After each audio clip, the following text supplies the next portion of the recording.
Assalamualaikum warahmatullahi wabarakatuh. Selamat pagi sobat trader semuanya, dimanapun saat ini Anda berada. Jumpa lagi dengan Wichat Trading. Pagi hari ini kita jumpa lagi di pekan terakhir di bulan Juni 2025. Setelah beberapa hari kemarin ya, hampir 2 minggu kita tidak eh, memberikan analisis. Kembali lagi karena ada hal penting yang mungkin tidak memungkinkan sehingga kita tidak bisa memberikan analisisnya ya. Mudah-mudahan ke depan kita akan selalu sehat walafiat dan bisa bersama-sama untuk terus melihat bagaimana dinamika pergerakan di pasar emas khususnya. Kemudian kita juga memetakan bagaimana potensi-potensinya, bagaimana kemungkinan-kemungkinannya, dan tentu hasil yang maksimum kita harapkan. Kita akan coba untuk melihat isu dulu ya. Di kondisi saat ini isu global geopolitik mempengaruhi pergerakan emas yang cukup signifikan, meskipun kalau kita lihat secara umum masih tergolong koreksi ya dari perjalanan tren panjang naik. Namun demikian, kalau kita memanfaatkan peluang-peluang pendeknya, kita menggunakan short trading atau menggunakan trading harian, tentunya pergerakan pendek itu sangat berarti untuk kita bisa taking profit juga di sana. Kita lihat di satu hari kemarin kekuatan bullish dan bearish ini seimbang ya, setelah dia turun signifikan kemudian dikembalikan lagi, bahkan lebih tinggi high-nya dari paginya ya. Namun demikian dikembalikan lagi ke bawah ya, ini menjadikan petunjuk bahwa kekuatan bullish dan bearish ini masih sama-sama kuat ya, masih seimbang, berada di area konsolidasi ya, sama-sama punya kekuatan. Apa yang menjadi penyebab pergerakan ini masih datar? Apa menjadi pemicunya?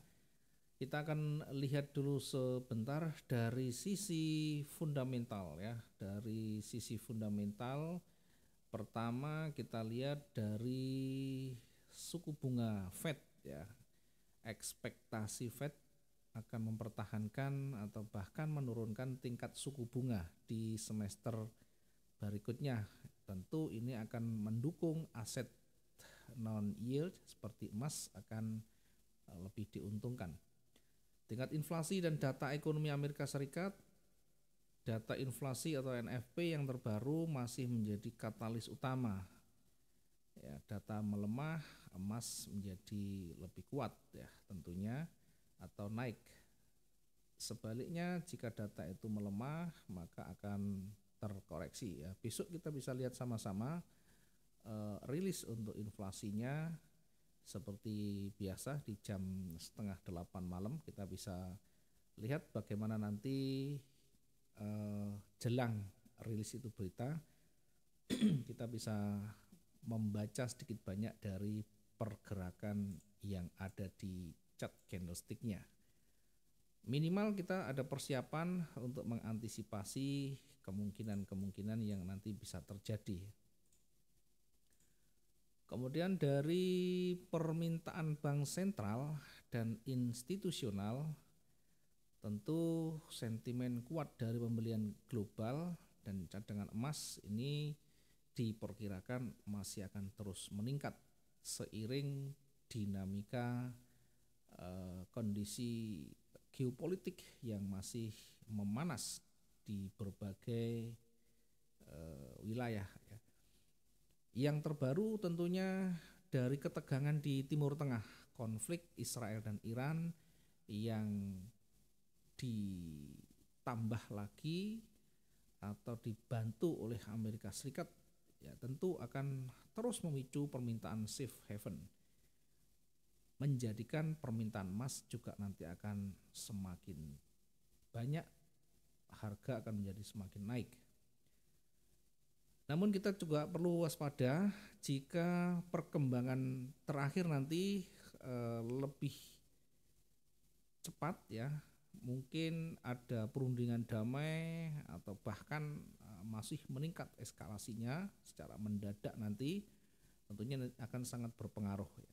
Jika ada perundingan damai, nah tentunya kita nanti bisa lihat support ya akan berpotensi koreksi turun. Sebaliknya jika eskalasi ini masih meningkat, nah tentu permintaan emas akan makin banyak, harga akan semakin bergerak naik. Nah, secara teknikal kita akan lihat, secara teknikal kita bisa melihat di pergerakan ini ya, untuk daily range kita ambil yang cukup panjang ya, kita perkirakan di sekitaran ini, sehingga kalau bergerak naik turun hari ini pergerakan naik turun kita perkirakan akan berada di area resisten di sana, maksimum di area resisten di sini. Nah, silakan di area resisten yang saya blok ini nanti bisa dilihat ya, kemungkinan bisa berada di 33 berapa ini ya. Pertama yang banyak disentuh di 3393, kemudian berikutnya 3399 atau kita bulatkan menjadi 3400. Itu untuk area resisten. Jadi akan bergerak di antara support dan resisten hari ini. Namun demikian kalau kita lihat pergerakan dari running ini sampai di atas tentunya sudah cukup panjang untuk kita bisa menempatkan posisi ya. Sementara untuk di posisi bergerak turun kita akan perkirakan hingga maksimum di harga di sini kita cek dulu 3.301 atau 3.300 ya, kita bulatkan menjadi 3.300. Nah, kita lihat nanti support terdekat atau resisten yang paling dekat. Kita tandai dulu ini untuk menguji kekuatan bearish. Kita tarik support terdekatnya, kemudian demikian juga di atas ya, kita juga akan menarik area resisten terdekat. Kita tandai dulu di kira-kira di sini ya. Kira-kira di 33 berapa ini ya? 336768 ya.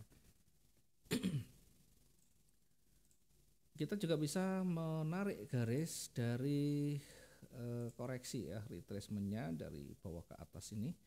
Nanti akan ketemu di kira-kira sekitaran area resisten di situ ya, sekitaran area resisten di situ. Kemudian kita bisa menandai sekali lagi harga ini tidak berada di satu harga karena bisa di antara ya, di antara atas dan bawah. Jadi mungkin di level bawah di 3365, kemudian yang di atas di 3375, kira-kira di situlah. Nah, kemudian bagaimana cara kita menempatkan posisi atau strategi apa yang bisa kita gunakan? Pertama, kita bisa menggunakan strategi break level ya. Di bawah ada support, kita bisa memanfaatkan setelah break dari 3333, kemudian kita lihat bagaimana candle itu terbentuk sempurna. Sudah break di sana, kita bisa menempatkan posisi baru ya, kita bisa menempatkan posisi sell-nya. Demikian juga ketika dia nanti bergerak break di atas resisten, kita bisa menempatkan posisi buy atau kita tunggu koreksi ya. Banyak strategi yang bisa kita manfaatkan untuk kita bisa taking profit atau entry.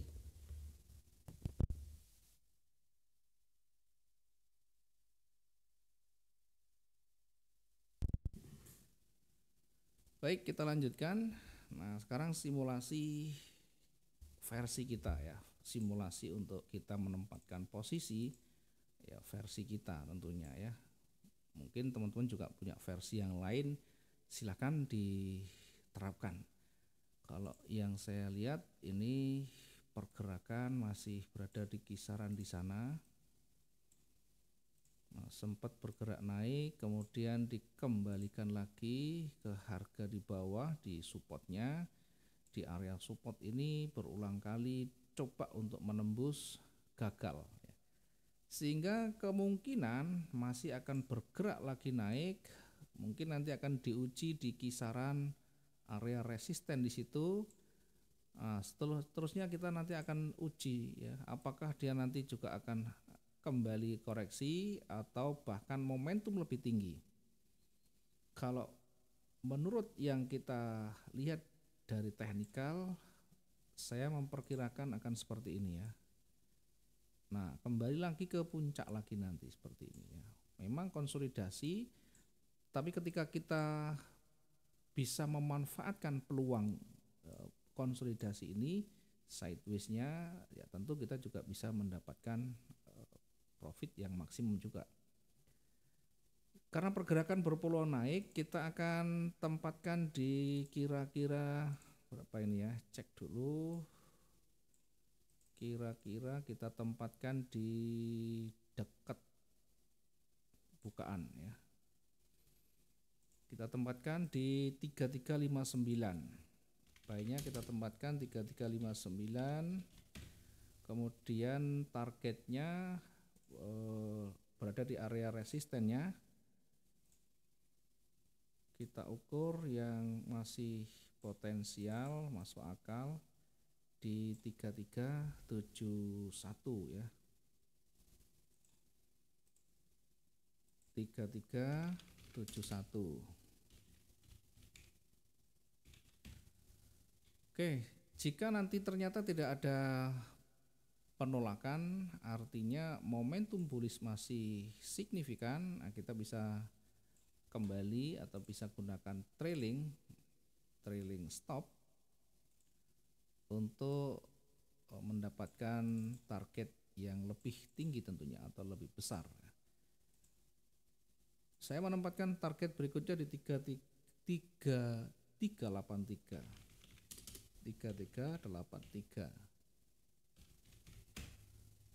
Oke, kemudian area jenuh maksimum kita perkirakan di area di sini ya, 3400. Ini area jenuhnya.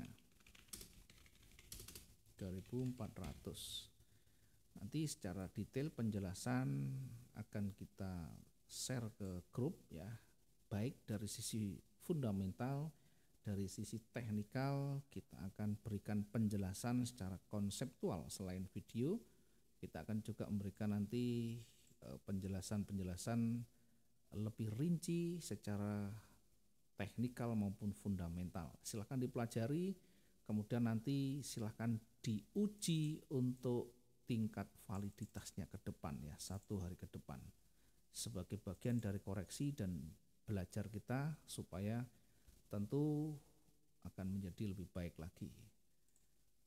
Kemudian dari peluang potensi bergerak turunnya ya, karena kita masih menunggu breaknya, kemudian jarak juga kita ukur, maka kita bisa manfaatkan di bawah dari resisten spotnya ya, Kita boleh menunggu break atau kita bisa menempatkan pending di 3337. Kemudian kita akan coba targetkan ya, karena cukup jauh dari sisi sebelah kiri, kita cukup tarik saja. Yang penting masih realistis, masuk akal untuk target satu transaksi di trading jangka pendek ini.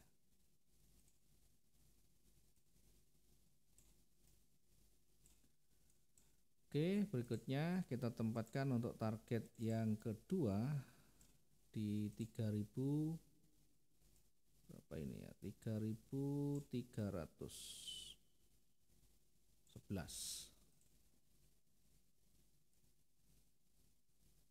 Oke, 3311. Nah, kita tandai dulu biar nanti tidak lupa. Targetnya di 3324. Yang kedua targetnya di 3311.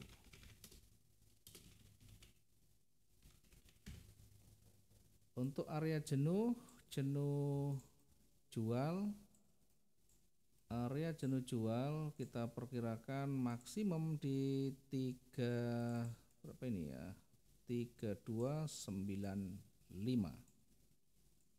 3295. Oke. Ini kita tandai di area jenuh di 3295. Ya.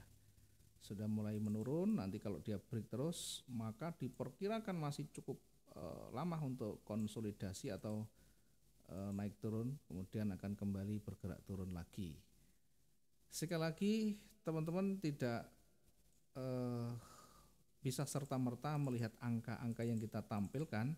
Ini adalah simulasi versi kita ya, tentunya setiap trader punya pandangan dan alasan tersendiri menempatkan peluang posisi-posisinya yang sesuai dengan karakteristik yang selalu dipakai hari-hari dan sistem yang digunakan. Kita nanti akan melihat bagaimana break di antara support dan resistennya. Kita tandai di situ, kita tandai di situ. Ya, di antara itu nanti akan berlanjut dan berada di kisaran area jenuhnya ya, di bawah dan di atas. Kita tandai aja di warna merah yang nyala, mempermudah kita nanti mengenali ya, biar kita tidak terjebak mengambil posisi bullish di puncak atasnya atau bearish di level lembahnya. Terima kasih, itu yang bisa kita sampaikan dulu untuk pagi hari ini, mudah-mudahan bisa bermanfaat. Sekali lagi secara detail konseptual nanti akan kita sampaikan ke grup masing-masing terkait dengan analisis teknikal dan fundamentalnya. Selamat pagi. Assalamualaikum warahmatullahi wabarakatuh. Salam profit dua arah.